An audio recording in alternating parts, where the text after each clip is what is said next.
kako vidite, moji požari imaju i pjevce na krovu i to požar je većinom u noći.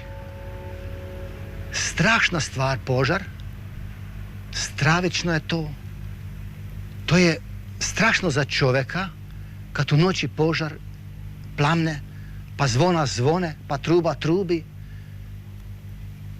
Čovjek spava, trese se najedanput, čuje zvona, trči s vedricom na garište. A ljudi kažu da kad pijetao